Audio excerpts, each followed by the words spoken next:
So the team has grown. Our leadership team has grown, and we've been doing a lot of discerning during the break, and then this last year as well. We wanted to respond to people's requests to have more chance to interact and for people to be heard. So, and also people just to get to know each other better. We're fortunate tonight to have a quick sharing. And so we're going to just 15 minutes or so for a talk, and then we'll do some small group questions just to give everyone a chance to respond and share some of their own faith and their own journey. It's my pleasure tonight. I came to this group because this gentleman, Bob Quinlan, has been doing music here since the inception of this group, which is like 2 decades ago. We don't know. He knows. Anyway, but it's been a long time, and he's been totally committed, and he played by himself a lot, and I came and helped out, and we just grew, and etc. So we're excited to get a chance to hear some of whatever God's doing in Bob's life and what he chooses to share, and then we'll do our little small groups. I was thinking about what I'd say about Bob, and I've known Bob a long time. Someone said, you know, where someone puts their time says a lot about who they are.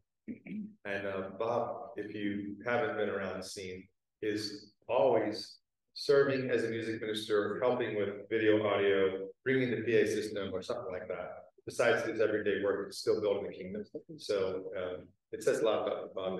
He's a good man, and he's got a great haircut too. Yeah. All right. Thanks all. So this talk is supposed to be about.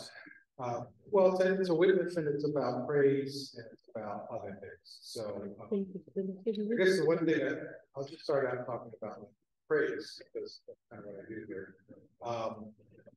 And there's a song that goes to worship you and live, and that makes a lot of sense to me because to me, praise does a lot of different things. And one of the things, the benefits to me are that it just kind of, it just like clears a lot. Like during the weeks, whatever, you just accumulate, right? And this chat and all this stuff, and this, orderliness, stuff like that, which, you know, works its way in.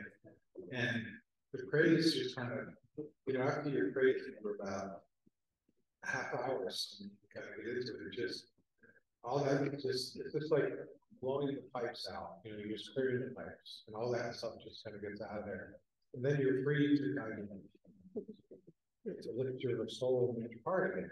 And so it's just an elevating thing. Although, you know, we're praising God, of course, but it's really benefiting us more than anything, you know. I also liken it to, you know, when you go to the chiropractor, you know, you get your spine adjusted and all those things are popping and stuff like that. Well, I liken that to praise. Like you're opening up more and more, and you're letting the Spirit in, hopefully more and more. And the Spirit's like popping your vertebrae spiritually. You know, it's just like, oh, you got to pray with this. I need you to go this way. I need you to go that way. So because like when we praise,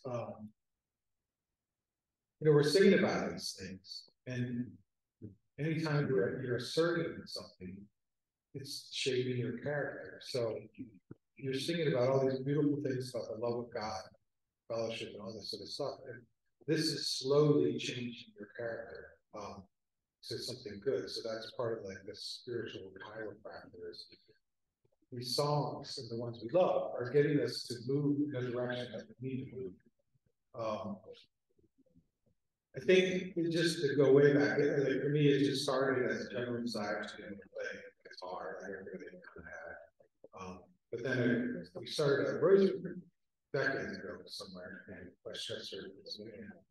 We just realized, oh, if we had music, it's like it's a whole different thing. And then you can draw people, you know. So for me, it's like it helps me, but also like you learn how to play an instrument and praise, that you can draw people to a group and help them have an encounter along with you with God. And it's like, that's a benefit that never gets old. You know, you just like, you know, video games are made of like 3 or 4 really nice moments that they just repeat over and over and over.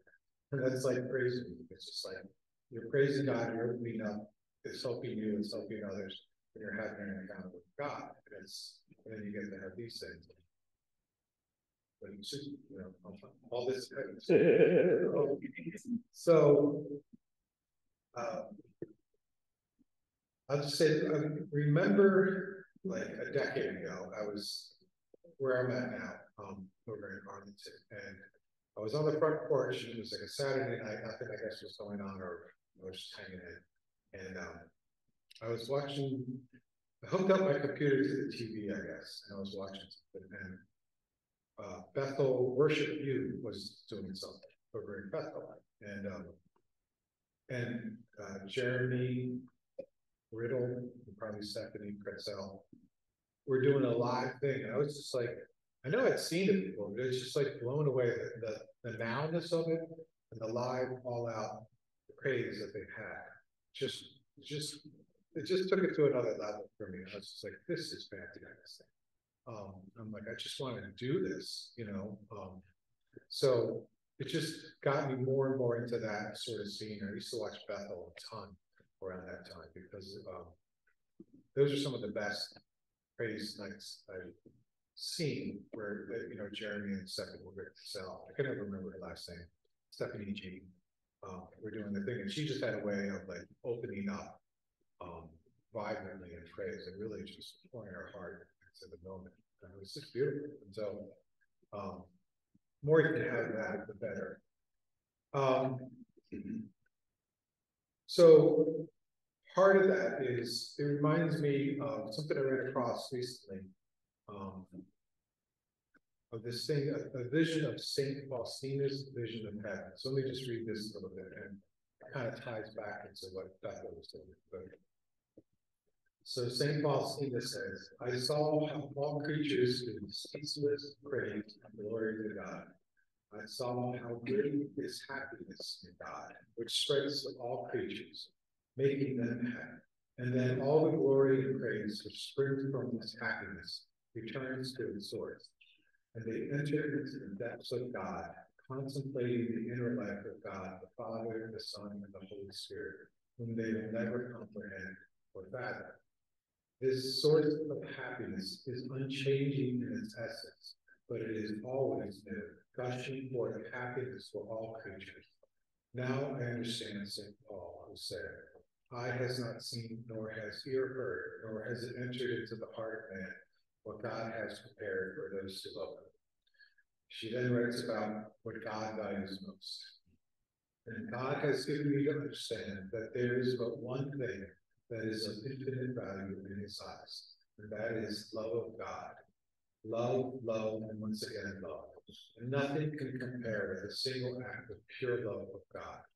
Oh, with what inconceivable favors God gives a soul that loves him sincerely. Oh, how happy is the soul who already here on earth enjoys this special favor, and of such a little and humble soul.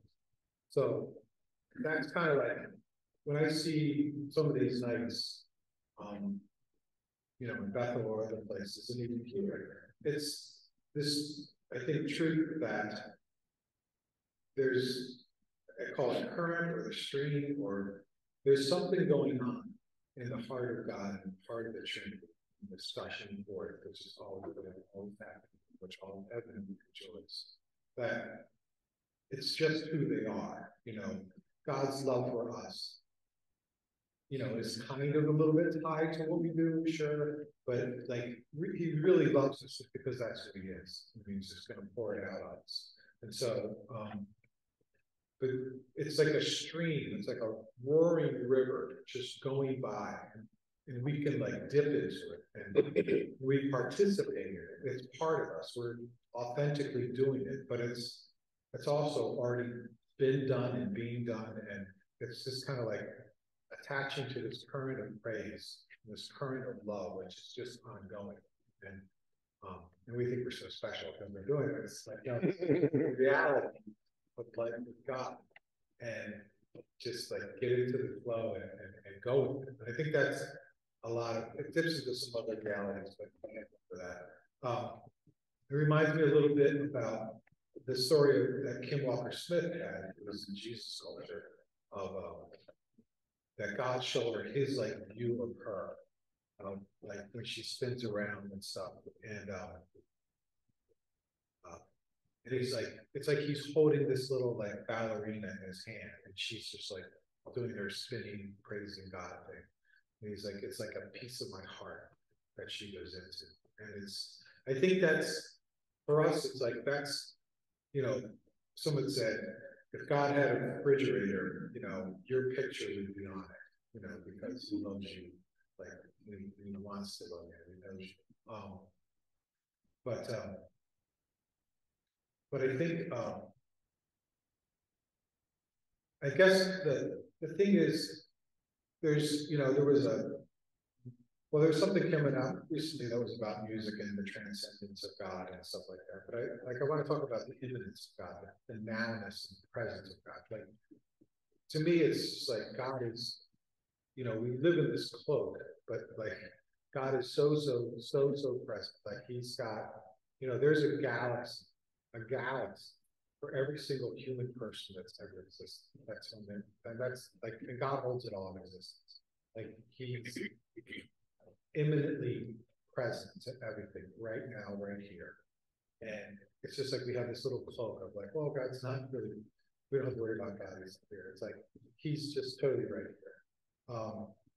And the kingdom, you know, it's the whole idea of the kingdom of heaven is at hand. But I guess what I want to spin into is like this ability to engage with God in praise also dips into other things, like little Saint Therese, the doctor of the church, said she bypasses all this like 7-story mountain stuff. She just climbs up on God's lap, Daddy's lap, and tugs at his beard and shows love in the beard way. And I think that's one of the reasons I think, you know, the endearingness of God, and even to us, I think, I guess what I'm trying to get at is, so I'll go into it this way, that so last winter, like there was a month or two there that hands down the toughest part of my life I've ever had. And it was kind of like forced me into a relationship with God that was really deep out of pure necessity. Like, I don't want to go into why, but it was there and it was real. And I was able to have these moments with God that were really, really beautiful. And one of them, it's funny, I was down at a retreat in Northridge over the winter and had this experience I'm going to tell you about. But I'm at that same retreat this week. So I was like, because I was preparing this, like that totally came to mind. Like, oh, I gotta share this. But I went back the second night to the adoration, and I was like not really feeling good about myself. But I had a good experience in that before, and I just got this like little glimpse of the Father, like looking, like saying, you know, being glad to see me. I'll just say it that way. Like actually, not just, oh, the love of God gushing forth over all creation, but it's like the Father saying, hey, it's good to see you, and like excited, kind of like the prodigal son's father running after. But that's what I want to draw. And I had a great experience of God that night in a long conversation or relation. But I think like that's the sort of thing I think I just want to play on it. It was like, how do we develop this as part of our regular prayer life? How do we access not just the love of God, because, you know, that's great, but in a different, more personal way, that God actually likes us, wants to spend time with us, wants to hear about our day, wants to share the moments and appreciate this relationship with God that is not just like this. You know, love is such a big word, you know, but like a person that actually likes you and is, you know, finds you endearing and stuff like that, and you him. That's like a different level, and it's very enjoyable. I think that's kind of like why chosen is such a fresh thing, because like you see this endearing personal quality of Jesus. Like, you like this guy, like this is a, you know, beyond just like what he's done for us. Like, oh, he's just a really nice guy. and God is that. And so, I guess I'm pointing at something Mary reportedly said in Maggicoria is like, spend time in your prayer, like talking to God, but with feeling, like share your day with God, share, go over it. Some do the examine of conscience where they're running through things again and stuff like that. That's great. But even if it's like that, it's like, okay, you got home, this is your prayer time, or it was later at night, whatever. It's like, okay, run through the day, like go over the day with God, but in a personal way, like the kid that's coming home from Little League Baseball, wanting to share how it went with their father, like, I got a hit, whatever. So the things, so then I guess the one thing I'm saying is like, so find things, we probably all have them, but I just say, find those things that you're into that are at your own little personal, whether it's your hobbies or crafts, but the thing that you find interesting, that you kind of develop over time and you work at and stuff like that. And bring that. How do you bring God to that? Because I don't think we were made to be like little kids that, we were in Boy Scouts, we're in, Little League or whatever we're into, all these different things that we're into as kids that we're like, and the parents are like, how'd your day go? And you get to tell them about these fun things you're into. Like, I don't think we grow up and it changes, but like, we still need these passionate little things that make life interesting and that we get into and we get to hone our craft. I'm just saying, use that.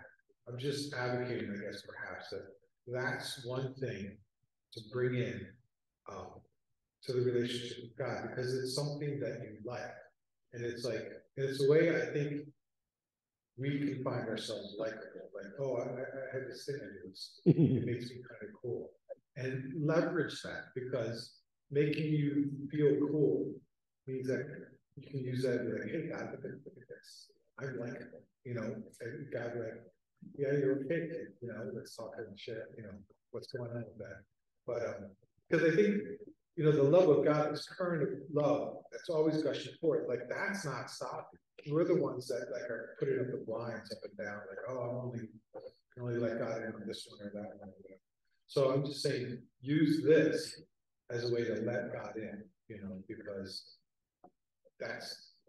if you can let God in, then you can experience the love of God, and that's what it's all about. So that's my little angle. And so I get to do that with praise, and I have some other hobbies, and I do, like, sometimes I'm like, oh, this is so neat, God. It just kind of comes out, a thanks just kind of spontaneously comes out, or maybe I say I love you because of my enjoyment of something that I'm in, and I'm like, hey, I'll use it. Why not? I don't know. I don't say that how many other times you say, oh God, I love you. It just doesn't usually happen. But if you could take this angle, then Faustina says you're hitting 100, because that's what God loves. So that's my story. I'm sticking to it. All right. That's too bad. No, I don't know. You have any questions? We could share. We're gonna do small groups next. 10 minutes. Yeah, 10 minutes. Like 10 minutes, 15 minutes. Yeah, 10 minutes or so. We're gonna do some small groups. Talk about what possibly those things are that you could get into and share with God in a way. Okay. Or have you ever had a deep, profound experience of God's love? A deep, profound experience of God's love, or ways we can bring things to God, that we can bring God into. Okay.